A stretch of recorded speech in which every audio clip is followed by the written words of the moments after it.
What is up, everybody? How's it going? Hopefully, you guys are doing well. Today, I want to talk about the announcement of many live service games shutting down. I want to talk about my thoughts and opinions about what's been going on and what I think about all of it and why I think it's funny.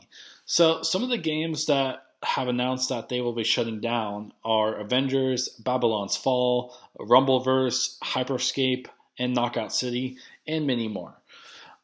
I just think that this is really funny because many games like this are live service games full of monetization, full of just bugs, glitches that just make it unfinished. And it's just very funny because they think that they could just finish these games and make them better or include a bunch of monetization in it, kind of like Fortnite. And I'll talk about Fortnite in a bit.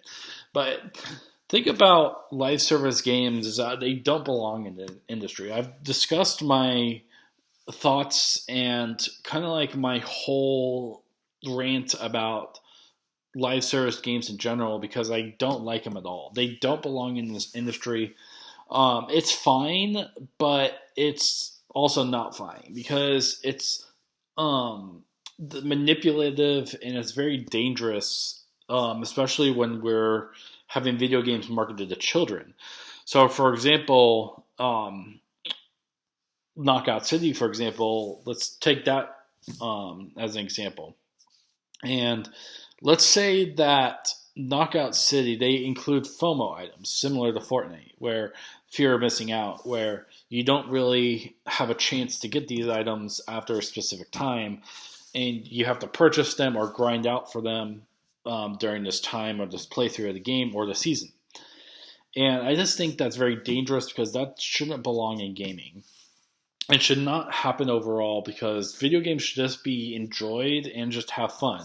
I feel like you just should just be launching the game, starting up a match, playing it, and ending it. And there's no idea of a store there. There's no idea of extra monetization in it.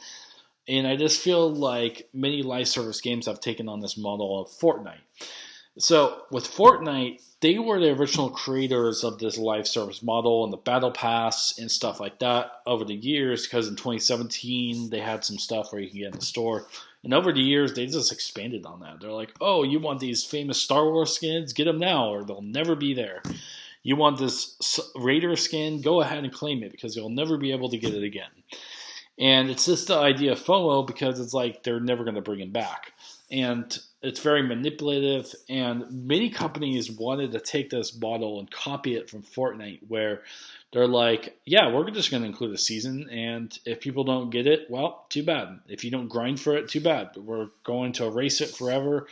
And it's not really fair because it's like, it's all these live service games are just competing for your time. They're competing with what you're playing. They're competing about the attention you're giving them, and it's ridiculous because it's just not what gaming is supposed to be. Gaming is just supposed to be fun, where you just hang out, have fun, and play. There's no idea about buying stuff in the store, and so that's what my issue is with these live service games, and why I'm laughing at these games so much. Because they wanted the copy idea of Fortnite rather than being creative. And therefore, they failed. I mean, no one wanted to play Avengers after like a year after. And it's like, well, that's because it's not even fun. I mean, it's fun for an hour or two, and then it just gets boring. And you decide to add the store into it because you want to have fun with it. And I don't really know much about Babylon's Fall, Rumbleverse, Hyperscape. I didn't play those games, so I don't know much about them. I did play Knockout City for a time until there's a lot of good people online and I just sucked, or I just didn't have a good internet connection. So that's why I have some knowledge in Knockout City. But the thing about these is that they just wanted to follow the Fortnite trend of just having the live service model and just releasing stuff as it goes along. In my mind, and I discussed this in the past, I feel like games need to go back to what they were in the early 2000s or even before, where everything was included in the game when you bought it. Everything was there. There was no patches to add stuff. There was no season passes, DLC, and all this other monetization where it just adds stuff onto it. You want more stuff? Wait till the next game. That's how you do it. and people just don't have any patience, and they just want the new stuff immediately. And it's like, no, just wait till the next game. It's not that bad. Play more of it, or play a different game. There's millions of different games out there. And it's just ridiculous that people just don't want to play these, or they played them before and they don't want to play them ever again.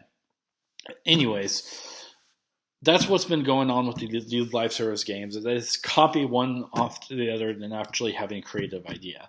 And I'm just laughing and having a fun time watching these live service fail, because only one true king is going to take home the prize.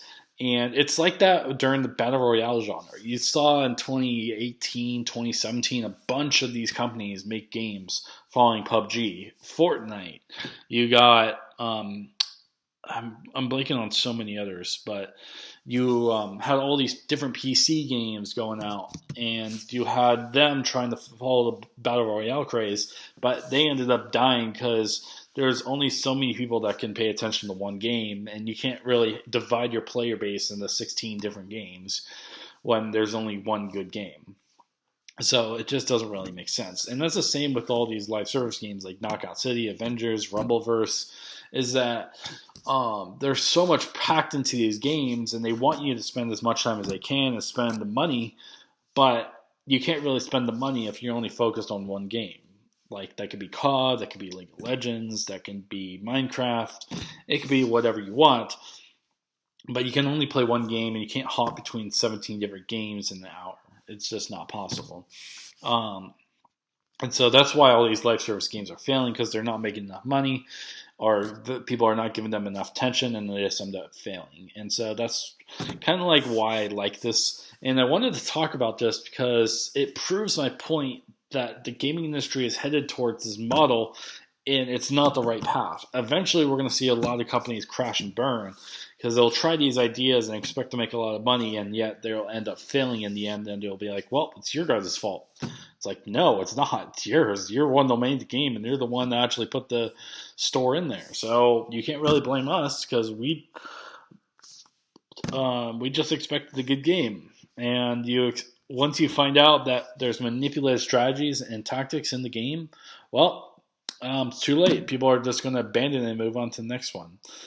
Well, people are more stupid than I thought, because they buy FIFA and Madden every year.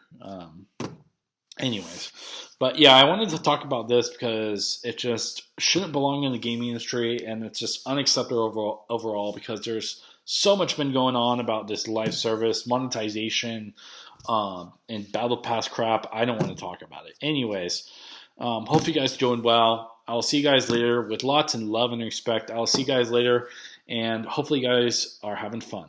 And I'll see you guys later. Bye.